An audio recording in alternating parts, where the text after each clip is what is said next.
Hello everyone and welcome to this video on why World of Warcraft Classic is special and what went wrong afterwards.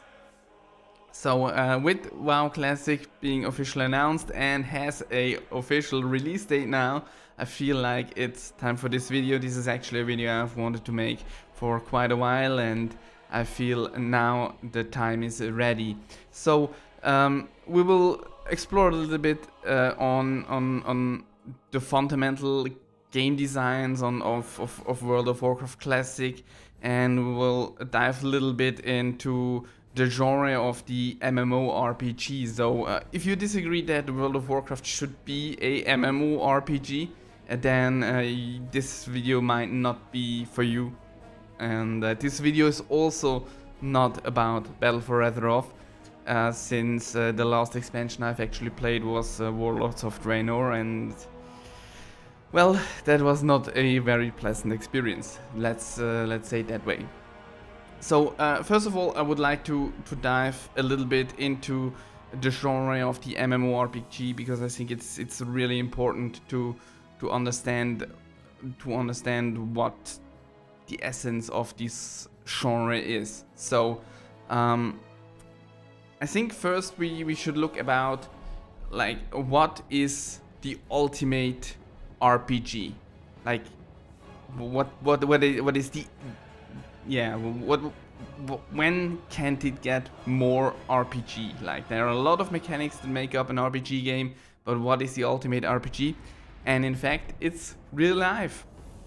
And in real life you play a role, you play yourself, you are yourself, you are acting as yourself within the world, you are interacting with the world, and you play a role of yourself. Now obviously for games it is not quite desirable to reach like a real life level of RPG-ness. Let's say like this, like this whole graph here just represents a line of where on how much RPG elements are in a specific game. And in real life you have stuff like you have to pee, you have to take a shower, you have to sleep, and those are all not things that are particularly fun in a game, so you probably don't want to have those in a game. So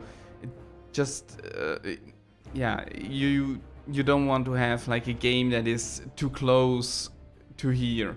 But on the other side we have very simple games, and as a contrast to this real heavy RPG real life, we have arcade games, stuff like Pong or Asteroid, like very small and deliberate games that focus on one specific element, and there is not really much more to them.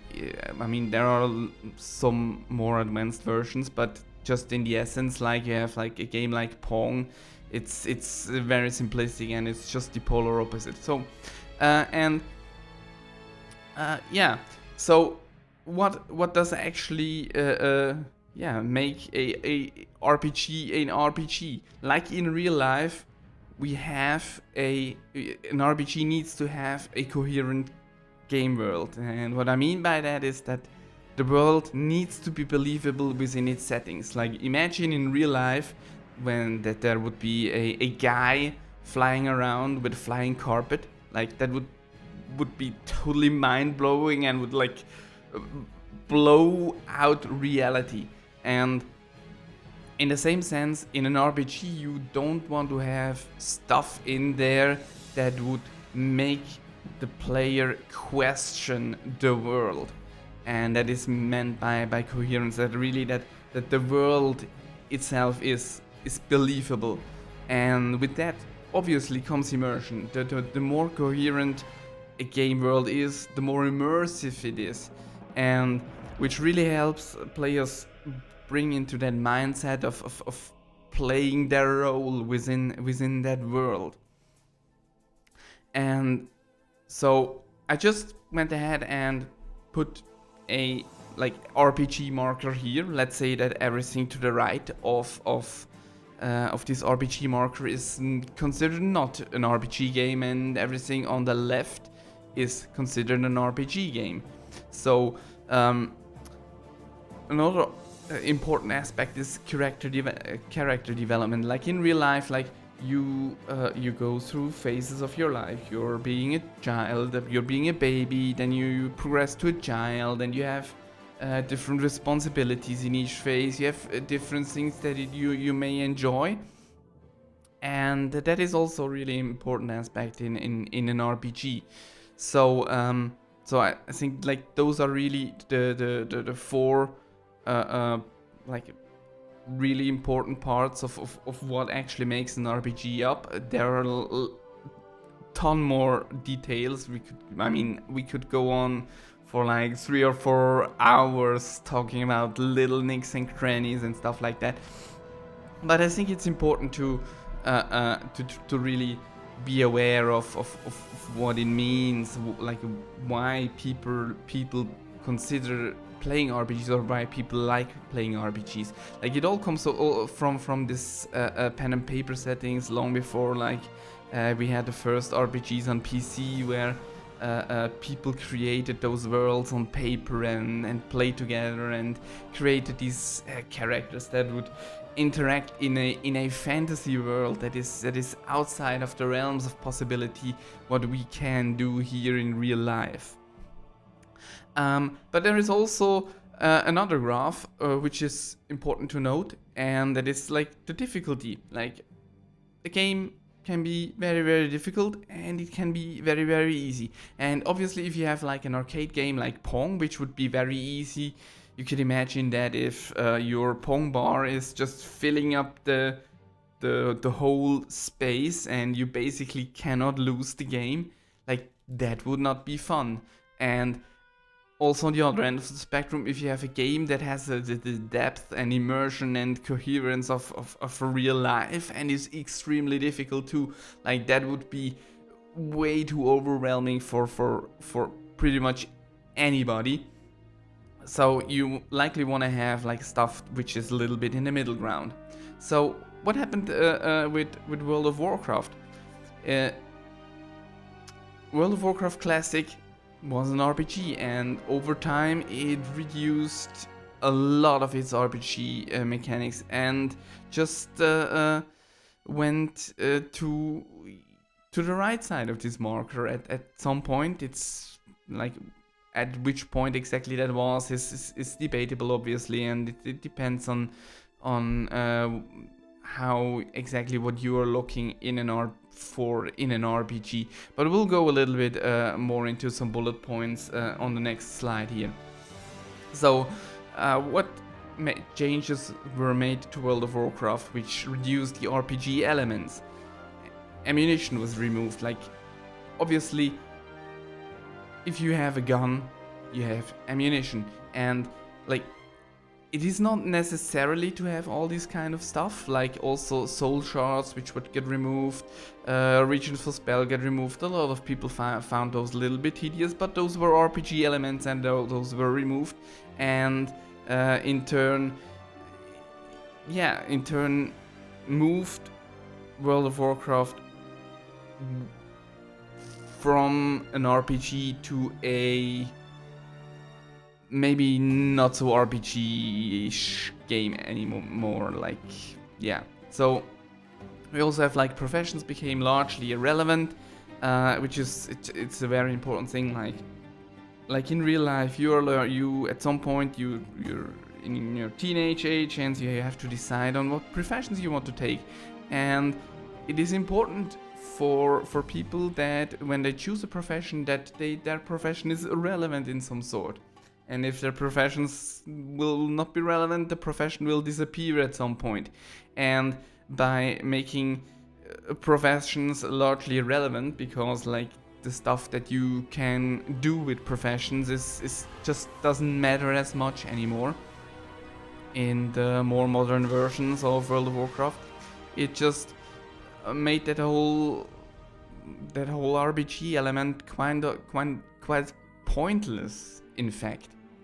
Lower level spells were removed as well. Like I think, yeah, you should. Why shouldn't you be able to cast a spell that is a little bit less powerful, but also cost a little bit less mana, provided nice tactical depth to the gameplay, and you had to make a decision. Do I need the really big heal, but spend a lot of mana in return? Maybe the tank could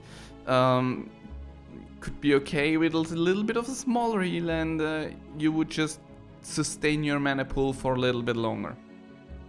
Resistances were removed. We will go into a little bit more detail about that later on, so I will leave that for now being. Other stats, hit, chance to hit was removed. Like all this kind of stuff, like they are small in itself, but as a sum, they actually make a lot of what makes an RPG. Like those stat sheets you had with your pen and paper games, all those stats mattered, and over time they just have been replaced by one stat, which is gear score. The higher your gear score, the better your item. Nothing else mattered. Well, largely, maybe not 100%, but in general. And also removal of partial removal of weather effects. Like they're just gone. And again, if you look at the real world, it rains. If it's cold, it snows. There are storms, and like, why not? Why remove them? Like it is not like other stuff that is in real world, like sleeping, that is a pain in the ass and would just remove the fun out of the game. Weather effects have no such implications. They're just immersive. They don't. There is no reason to remove weather effects, in my opinion. And you also have added quest markers which reduce coherence. Obviously, you can press M, look at the map, and see exactly where you have to go. You don't have to interact with the NPC, have to read the quest text, which is just like it is an arbitrary UI marker. And I think those are important, but they should not be provided by the base game, but rather by an add-ons for people that actually want them. I know most people do. It's a nice quality of life change, but again, it reduces coherence, and in itself, it may be a small change, but we will see later, things add up. Direct teleportations via looking for dungeon also reduces coherence. You don't have to travel to the place you want to go. It's not like with the warlock summoning, where there is a cohesive reason on why this works. It's like the physics in real world. There are the rules of magic that allow the coherence to still exist with those spells. But when you just with no particular reason can teleport around, which was previously not possible, it will just feel off in an RPG. And everyone is a hero mentality also reduces coherence. Like, if you again look at real life, like there are people who do heroic acts and become a hero. But if everyone has done that, the term hero completely loses any meaning anymore. Like, if everybody is a hero, nobody is a hero again, but the game still treats everybody as a hero. Like, it just doesn't work. And we have artifact weapons like Ashbringer should be unique in the world. There is only one Ashbringer. Like, if multiple people carrying around the same artifact weapon, it also reduces coherence, because you see you have Ashbringer, and then suddenly someone next to you has also the same weapon, which according to lore should be unique. So it also reduces coherence, and we see like things start to get up, and we are not yet done. I can't pronounce that anyway. Of the classes also reduce coherence. Like suddenly you have buffs and spells that were unique to classes that defined the class were also given to other classes. Like a good example is Bloodlust, which was only for shamans, and then the mages got this time warp, which essentially that did the same for no particular reason. It's like again, I'm referring to real life. If you have two different professions, you have a blacksmith and then you have a IT guy. Like, if the blacksmith suddenly is able to fix PCs, then like it invalidates the other profession, or in this case class, a bit, and it makes the decision to choose a class a lot less meaningful. So this is also has a huge impact also when it comes to like dual specs, where you become kind of a jack of all trades. Like RPGs are, you have an amount of ability points or an amount of skill points that you can distribute according to your likings and shape the character in the way you want. But usually you cannot be good at everything. You have to choose at which stuff you want to be good and which stuff you probably want to be a little bit less good. And if suddenly like everyone can heal, tank and do damage at the same time, it invalidates like the other classes. Like, why bring shaman with you when you can also have a mage that provides the bloodlust buff and deals more damage at the same time? And the same goes for buffs. Like, there were unique buffs to a lot of classes in World of Warcraft Classic, and then over time they got like mashed together. There was a pruning of abilities, and stuff got removed and stuff got made similar, and at the end it just blurred the whole class identity. Then, well, this is a very obvious point: cross-realm phasing, sharding, reuse coherence as well. Like, I think this is a pretty obvious one. If you have people popping in and out of existence, and you have people that should not be, are basically not citizens of your game world, suddenly appear next to you, which is it's kind of weird. It feels off, and it makes a difference. You maybe not consciously notice those things, but unconsciously in your back you'll notice like it just doesn't feel believable anymore. And this is all what coherence is about, like this believability of the whole world. And another thing, transmogrifications reduce coherence as well.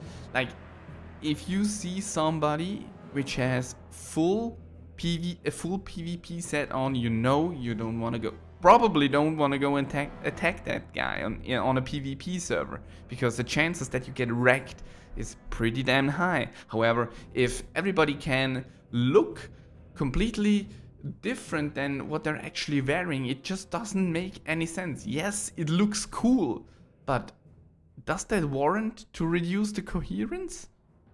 Is it important enough? Why not let people, if people want to look cool, why don't you just make good items that also look cool? And therefore people have targets to work for, they have goals, they want to get that item, they want to look cool, and not just like have basically some kind of random item and then just magically make it look like something else. It just doesn't make any sense to me. And last but not least, even the different dungeon and raid difficulties. You have normal, you have heroic, and then you have mythic now, and it just you have the same enemies, but suddenly they are stronger. And then you go to the next raid difficulty, and then they're stronger again. And like it, first of all, it invalidates a bit the achievements that clearing a raid means. Like if you cleared Molten Core, you know, hey, we achieved clearing Molten Core. That's something we've done. And then suddenly, well, we only cleared a raid in normal difficulties. Now we have to do it in heroic, and then we have to do it in mythic. It just doesn't really feel rewarding anymore, and it feels repetitive. I know the raids actually improved in a lot of ways over the time. I think Blizzard put a lot of effort in the newer raids, and I think that is something we should appreciate.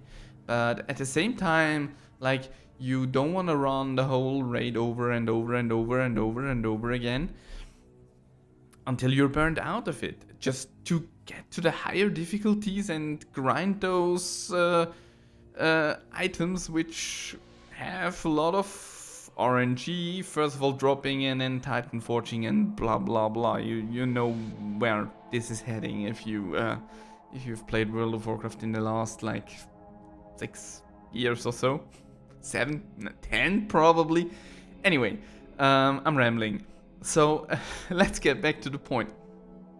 So another really important aspect is the design of the world. We see the Eastern Kingdoms here, and the red dots mark the high level areas. And as you can see, the high level areas are spread among lower level areas, which meant that low level players had quite a high chance to, while leveling and progressing through the game and just playing, to see higher level people and interacting with them, have a chat, maybe ask them for help. And you could also just ask in group chat if you, or in your guild chat, if you have issues with a particularly hard quest or you getting ganked by the enemy faction. You could just ask, is there someone nearby which could come and help me? And the chances are, because the high level zones are so spread in between all the other zones, is that somebody is nearby which could come and help you. And from each expansion, except Cataclysm is a little bit of an exception here, each expansion had their own continent, and that continent was solely focused on high level characters. In Burning Crusade, high level characters, they were in Outland. So if you had troubles with a quest, chances are somebody or all the other people are pretty far away and they just don't wanna take the journey, fly half an hour to your location to help you. And probably if he does that and you, let's say you got ganked in Stranglethorn and you're asking for help, and until that person arrives, well, the PvP is already gone and that person wasted his time. And so it just, the world design is just made so clever in vanilla, so that it just encourages interaction between low and high level players, and it just also made the world feel more alive when you just travel past somebody that is on a completely different journey than you are. And another aspect I think we should talk at this point is, well, expansions added game space to the world, but you need people to fill those spaces. And first of all, a large part of the old content made irrelevant, which is problematic in itself.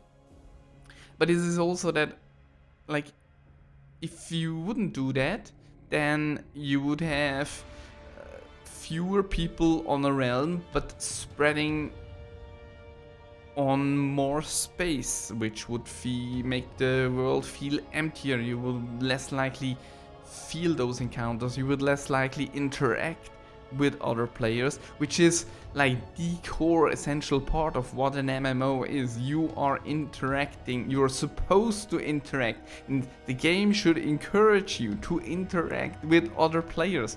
Otherwise you could play a single player game. This is the core concept of an MMO, and if the game encourages you to stay in your garrison or in your house or whatever and just don't go outside and do stuff with the other players, then it's not an MMO anymore. It becomes like you just queue for a dungeon or for a raid, and it is no different if you queue for a Counter-Strike match. It is not an MMO function anymore. It just is like a raid and dungeon simulator or instance simulator for that matter. And yeah, this is problematic if you want to have an MMO, or for those people who enjoy playing an MMO and like to interact with other people. So again, I was rambling a bit. So let's come to the raid design. Well, not we don't go into too much detail here. It's rather much like the raid tier design. So in Classic, you started out. Oops, wait. Can I go back? Okay, good.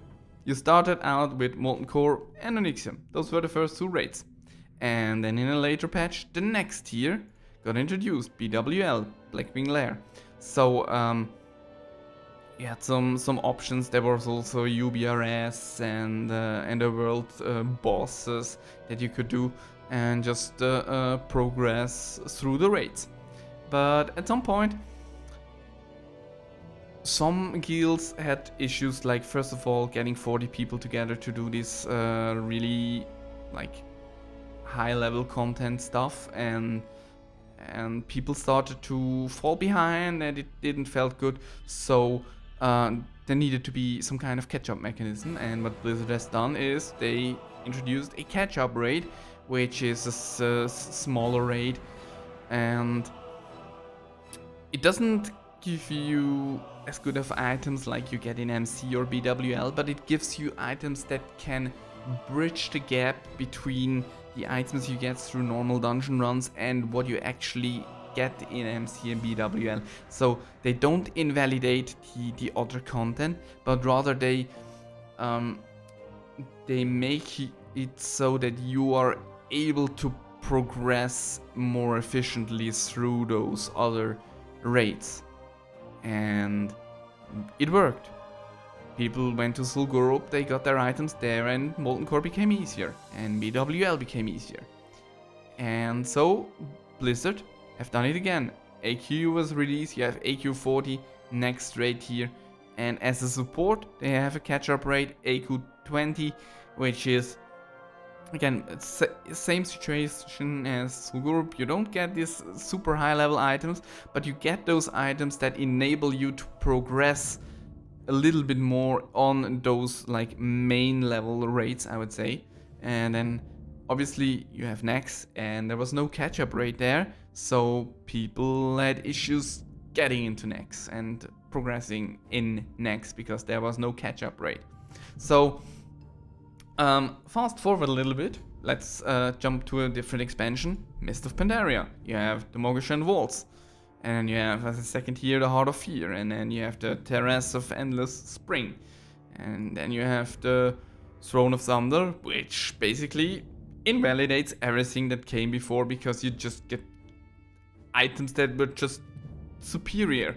Where in here, even you were doing AQ 40, you may needed stuff from other raids, from previous raids. You needed rage nature resistance, so you had to do the Emerald Dragons and stuff like that, and you still had needed stuff from the other raids. So the old raids were never really invalidated. And damn, in Mist of Pandaria you had Siege of Orgrimmar, and then it also invalidated the Throne of Thunder. Like, it was completely pointless to actually do these old raids for the most part. So, and like that design philosophy unfortunately also applied to expansions. So you were in Classic, you reached level 60, you raided Molten Core, BWL, AQ40, maybe next, and you got these epic items, your character progressed, you felt strong, and then Burning Crusade released. The maximum level was increased to 70, and when you reach level 61, suddenly all the progress, all the time you've spent in WoW was completely irrelevant. There was no catch-up mechanism, but it was rather a catch-down mechanism. All the items that players achieved in WoW Classic were suddenly trash. They were immediately replaced within the first couple of levels by green items in the Burning Crusade. And that was pretty much the case for all expansions. Every expansion, rather than expanding on the content, adding to it, it removed so much more than it actually added. Yes, it added a new continent, but it removed all these amazing raids. Well, whether all raids were amazing is maybe debatable, but it removed all those contents, and it just got worse and worse with every expansion. And at the end of the day, there was this huge content drought because you had like Throne of Thunder, and it was pointless to do the other raids, and so you could run Throne of Thunder once a week on different difficulties, but that was it. There was no, like, you couldn't really go back and get something rewarding out of the old raids anymore. So it was completely pointless to run those, and it just didn't feel good. Like, if you spent so much time, you were gearing up, you spent so much time developing your character, developing your class, making friendships, and then from one expansion to the next, it was basically all your progress was wiped. That's what it essentially was. All your gear was like nothing anymore. Your class has changed as well. Abilities got removed. Like, it just felt like a different game with each expansion. Things changed so much, and instead of adding really to the game, it removed more. So yeah, I think the design philosophy should be more to encourage that people can catch up, but rather than invalidate the progress that existing players already have made. So what you could do, for example, is if you reach level 60 and like all these raids were already out, you could then have like a legendary quest chain that needs you need to get an item from Molten Core. You have to go to Blackrock Depth. You have to go to do something in BWL, and then you just like you don't have to farm all the items that players originally did when they progressed through raids naturally, but you just have to get some key objectives done in each raid, and then you will probably could be rewarded by a basic tier set made of like 4 pieces: head, chest, legs, and gloves. And you then had a pretty good baseline to actually start really pushing for the current raid content. So it gave you like, you just needed less time to catch up back to where the other players are without making their progress insignificant. They are not catched down. You had to catch up. You had to put in some effort. You did this legendary questline, and you would get some reward, and it would enable you to just do the higher rates. But unfortunately, that didn't happen. Everything was thrown out of the window, and Burning Crusade, while in itself was a good game, it just was the start of the decline of World of Warcraft, because it just made everything obsolete that came before it. It didn't expand, it contracted the game world in a sense. So last but not least, I want to talk a little bit about resistances. Obviously, resistances were a big part of WoW Classic, and you had to grind fire resistance gear for Molten Core, you had to grind nature resist gear for AQ40, you had to grind, I think, frost resistance gear for Nex. And obviously, you would have accumulated quite some items which are just there to provide this resistance gear, which was a little bit of tedious because you had to either store this stuff in your bank or carry all the item sets around with you, and it just was tedious, and it the more resistances you had to grind, the more sets you had to store, and it just got a little bit out of control. So Blizzard went ahead and addressed this problem in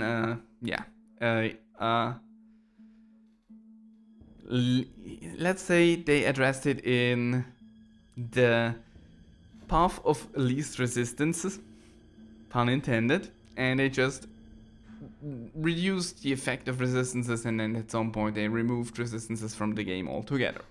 Now, I think that's kind of a little bit sad and unimaginative. Like, I think there could have been better solutions. I think resistances was good thing to progress your character. So I just want to provide an example which I think would have worked out better for World of Warcraft, and that is, let's say you have these Dark Iron Bracers. They have some fire resistance, and if you disenchant them, you would have, for example, a 10% chance. I've pulled that number out of my ass, so the number doesn't really matter. Let's say you have a 10% chance that out of the disenchantment you get a red orb. So you have this red orb, and then you could combine it with some other item. You would head to the anvil in Blackrock Depth, and you would create a fiery orb out of this red orb and the other items you had to gather. And you could, for example, use this to permanently buff your fire resistance gear when you consume it. So you would consume this fiery orb, and it would just buff your fire resistance gear passively. So you have a passive bonus to your fire resistance. Obviously, this should only work in PvE, because in PvP it would just throw off the whole balance and things like that if you could just accumulate more and more fire resistance. But you get the point. Like, I think there are alternative paths to practically all examples that we saw previously, which reduce the coherence of the game world, that would achieve similar things, but not reduce the coherence, or if it reduces the coherence, not to such an extent like it did the way Blizzard implemented it. And I really hope that maybe the release of WoW Classic can change a little bit of how Blizzard approaches their game design philosophy, and maybe at some point we will get a World of Warcraft 2 version 2, and with a fresh start, and maybe hopefully they could do it better, because I think they often took the path of least resistance, and I think it just didn't work out. It problems got worse and worse with every expansion, and it was a mess. It just, at some point, it became a mess. Everything got blurred, and I don't think Blizzard actually really has control anymore about what they actually do and what they want to achieve with their game. They just flow with some random ideas that pop in their head, and everything feels very disconnected and just doesn't feel like it has a concept. Keep in mind, this is just my last experience from Warlords of Draenor, or maybe some things have changed for the better in the latest 2 expansions, I don't know. I haven't played those, but anyway. Yeah, I just wanted to share this a little bit with you, and hopefully maybe uh, you understand why there is such a high demand for World of Warcraft Classic, and why actually people want to re-experience it, because their stuff actually mattered, and you yeah, everything mattered so much. You made friendships, you had to interact with people, stuff was challenging. No, it wasn't per se harder, but it was more challenging and rewarding in most instances, and it was just a coherent game world. It was immersive for all the reasons we explored throughout this video. So yeah, thanks a lot for watching. If you enjoyed this video, please consider giving it a thumbs up or comment. And yeah, hope to see you. Bye bye.